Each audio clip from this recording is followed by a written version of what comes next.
Assalamualaikum warahmatullahi wabarakatuh.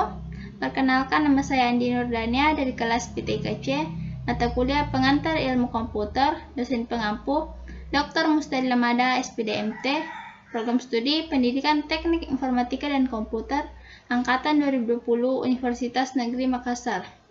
Ya, pada pertemuan kemarin saya sudah membahas mengenai hardware komputer. Ya, maka dari itu pada pertemuan kali ini saya akan membahas mengenai software komputer. Adapun pokok pembahasannya yaitu yang pertama, mengembangkan peran perangkat lunak. Yang kedua, perspektif industri. Yang ketiga, abad pabrik perangkat lunak. Yang keempat, daya saing perangkat lunak. Yang kelima, perangkat lunak. Yang keenam, karakteristik perangkat lunak. Yang ketujuh, komponen perangkat lunak. Dan yang terakhir, aplikasi perangkat lunak. Baiklah, saya akan membahas yang pertama, yaitu mengenai mengembangkan perangkat lunak. Saat ini, perangkat lunak memiliki dua peran. Di satu sisi berfungsi sebagai sebuah produk, dan di sisi lain sebagai kendaraan yang mengantarkan sebuah produk. Pada masa awal era komputer, perangkat keras dengan tujuan umum menjadi hal yang biasa, sementara perangkat lunak dirancang secara khusus untuk aplikasi tertentu saja dan hanya memiliki areal distribusi yang terbatas. Pada era kedua, evolusi sistem komputer melingkupi dekade pertengahan pada tahun 1960 dan 1970-an. Sistem multiprogram dan multi-user memperkenalkan konsep baru interaksi manusia dengan mesin. Sistem real-time dapat mengumpulkan, menganalisis, serta mengubah data dari banyak sumber sehingga proses pengontrolan dan penghasilan output tidak lagi berada di dalam skala menit, melainkan detik. Kemajuan dalam penyimpanan online membawa ke generasi pertama sistem manajemen database.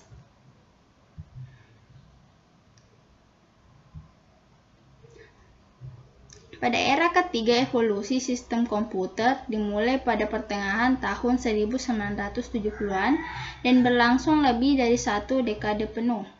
Sistem terdistribusi multikomputer yang masing-masing melakukan fungsi secara konkuren dan berkomunikasi satu dengan yang lain. Kesimpulan dari era ketiga ditandai dengan kehadiran dan penyebaran pemakaian mikroprosesor. Evolusi sistem komputer era keempat menjauhkan kita dari komputer individual dan program komputer dan menuju pengaruh kolektif dari komputer dan perangkat lunak. Mesin desktop yang kuat yang dikontrol oleh sistem operasi yang canggih, jaringan lokal dan global, serta digabung dengan aplikasi perangkat lunak yang maju menjadi sebuah aturan. Selanjutnya, perspektif industri. Pada masa awal perhitungan, sistem berbasis komputer dikembangkan dengan menggunakan manajemen yang berorientasi pada perangkat keras. Mereka menerapkan kontrol, metode, dan alat-alat yang kita kenal sebagai hardware engineering. Sayangnya, pada saat itu perangkat lunak belum banyak difikirkan. Pada masa awal, pemrograman masih dilihat sebagai bentuk kesenian. Hanya sedikit saja metode yang ada dan lebih sedikit lagi orang yang memahaminya. Para pemrogram bahkan kadang-kadang harus mempelajarinya dengan cara coba-coba. Selanjutnya, abad pabrik perangkat lunak. Perusahaan-perusahaan yang besar maupun kecil memiliki apa yang disebut software plant. Ada ribuan aplikasi berbasis perangkat lunak dengan kondisi kritis yang sangat perlu diperbaharui. Yang pertama, aplikasi sistem informasi yang ditulis 20 tahun yang lalu, yang mengalami 40 generasi perubahan dan sekarang tidak mungkin lagi dilakukan upaya pembaharuan. Bahkan, modifikasi yang paling sederhana sekalipun sudah akan membuat perangkat lunak tersebut gagal beroperasi. Yang kedua, aplikasi pengembangan yang dipakai untuk memproduksi desain data telah kritis. Dan karena cara pemeliharaan serta usia yang sudah tua, membuat tidak ada orang yang mengetahui struktur internalnya. Yang ketiga, embedded system dipakai untuk mengontrol sumber tenaga, rambu udara, dan perusahaan besar. Di antara ribuan macam aplikasi yang sangat aneh serta kadang-kadang mempunyai kelakuan yang tidak dapat dijelaskan, tetapi tidak dapat dibawa keluar untuk diperbaiki, karena tidak ada lagi yang dapat menggantikan posisinya. Selanjutnya, daya saing perangkat lunak. Sekarang ini, perangkat lunak sudah menjadi lahan yang sangat kompetitif.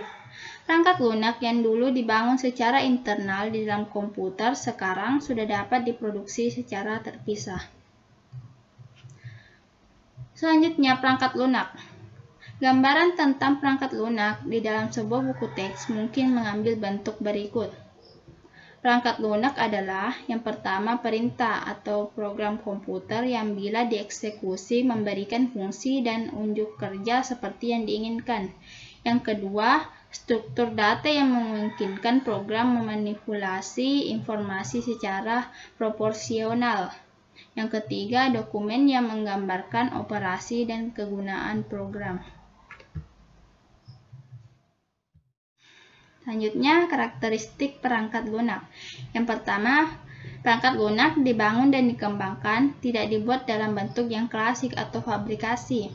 Biaya untuk perangkat lunak dikonsentrasikan kepada pengembangan. Hal ini berarti proyek perangkat lunak tidak dapat diatur seperti pengaturan proyek-proyek pemanufakturan.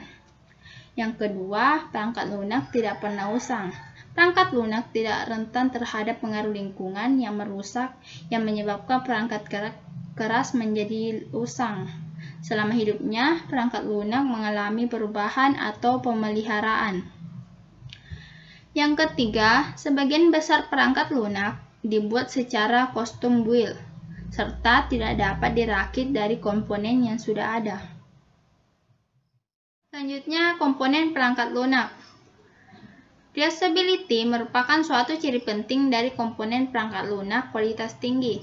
Komponen perangkat lunak dibangun dengan bahasa pemrograman yang memiliki kosakata yang terbatas, sebuah tata bahasa yang dibatasi secara eksplisit, serta aturan-aturan sintaks dan semantik yang dibentuk secara baik. Yang pertama, bahasa tingkat mesin merupakan perwakilan simbolik dari serangkaian instruksi CPU. Yang kedua, bahasa tingkat menengah memungkinkan pengemban perangkat lunak serta program tidak tergantung pada mesin. Bahasa di atas sering disebut 3 generasi bahasa komputer yang pertama. Demikianlah bahasa di dalam 3 generasi yang pertama dimasukkan ke dalam jenis bahasa prosedural, dan ada juga bahasa generasi keempat, juga disebut bahasa non-prosedural, menggerakkan pengemban perangkat lunak untuk mengkhususkan pada detail prosedural. Selanjutnya, aplikasi perangkat lunak. Area perangkat lunak berikut menunjukkan luasnya aplikasi potensial. Yang pertama, perangkat lunak sistem. Perangkat lunak sistem merupakan sekumpulan program yang ditulis untuk melayani program-program yang lain, misalnya kompiler, editor, dan utilitas pengatur file. Yang kedua, perangkat lunak real-time. Perangkat lunak real-time merupakan program-program yang memonitor atau menganalisis kejadian dunia nyata pada saat terjadinya. Elemen-elemen perangkat lunak real-time mencakup komponen pengumpul data yang mengumpulkan dan memformat informasi dari lingkungan eksternal, sebuah komponen analisis yang mentransformasikan informasi pada saat dibutuhkan oleh aplikasi. Yang ketiga, perangkat lunak bisnis. Sistem diskrit telah mengembangkan perangkat lunak sistem informasi manajemen atau MIS yang mengakses satu atau lebih database besar yang berisi informasi bisnis.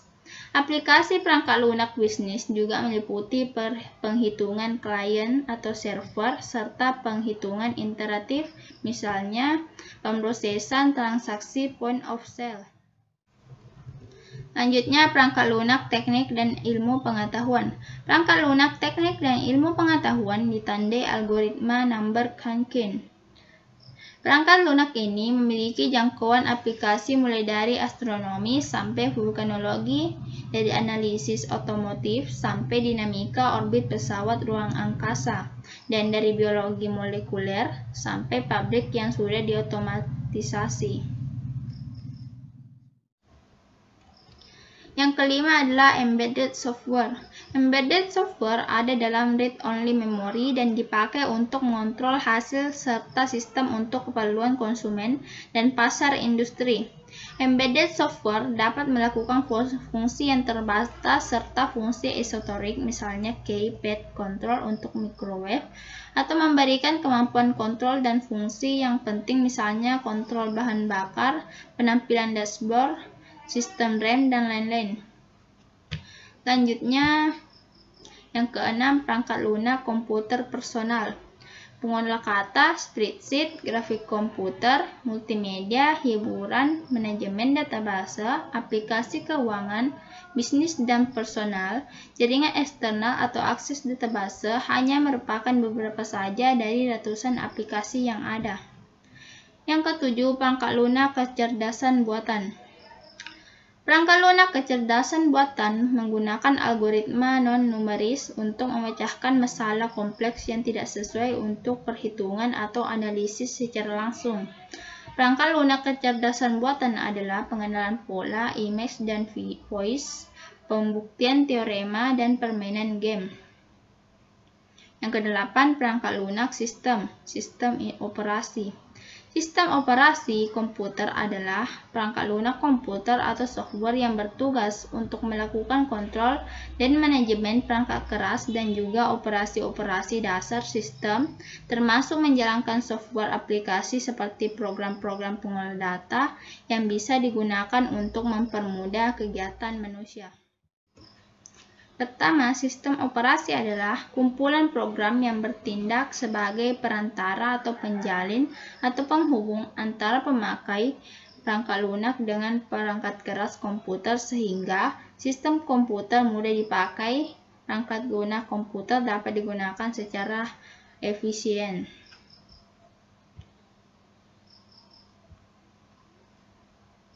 Selanjutnya, komponen-komponen sistem komputer. Yang pertama, hardware, yaitu CPU, memori, perangkat IPRO. Yang kedua, sistem operasi, yaitu mengontrol dan mengelola penggunaan sumber daya komputer. Yang ketiga, program aplikasi, yaitu compiler, database system, business program, games, dan lain-lain. Yang keempat, user, yaitu manusia, mesin, dan komputer. Pemerintah hardware menangani alokasi sumber daya dan melindungi aplikasi dari koneksi langsung ke hardware. Yang kedua, kernel adalah jantungnya sistem operasi, bagian yang harus selalu beroperasi agar sistem operasi selalu hidup. Yang ketiga, tujuan dan tugas sistem operasi adalah yang pertama, mengelola seluruh sumber daya yang terdapat pada sistem komputer. Yang kedua, menyediakan sekumpulan layanan kepada user sehingga user lebih mudah. Yang ketiga, nyaman dalam menggunakan atau memanfaatkan sumber daya sistem komputer. Yang keempat, pengelola seluruh sumber daya sistem komputer, yaitu yang pertama sumber daya fisik, yaitu keyboard, mouse, joystick, disk drive, CD-ROM, hard disk, printer, monitor, modem, Ethernet card, peralatan multimedia, dan lain-lain. Yang kedua, sumber daya abstrak, yaitu data dan program. Selanjutnya, berdasarkan banyaknya sumber daya yang dikelola sistem operasi, sangat sulit bagi programmer untuk membuat program pada sumber daya tersebut. Untuk mempermudah programmer dalam membuat program agar dimengerti oleh seluruh lapisan sumber daya tersebut, maka dibutuhkanlah yang namanya sistem operasi. Selanjutnya, komponen-komponen utama sistem operasi. Yang pertama, manajemen proses. Yang kedua, manajemen memori. Yang ketiga, manajemen input atau output. Yang keempat, manajemen berkas. Yang kelima, protection system. Yang keenam, networking. Yang ketujuh, Command Interpreter System. Selanjutnya, layanan-layanan yang disediakan sistem operasi. Yang pertama, program execution. Yang kedua, hyperoperation. Yang ketiga, file atau system manipulation. Baiklah, itu saja persentase dari saya. Maaf jika ada kesalahan. Assalamualaikum warahmatullahi wabarakatuh.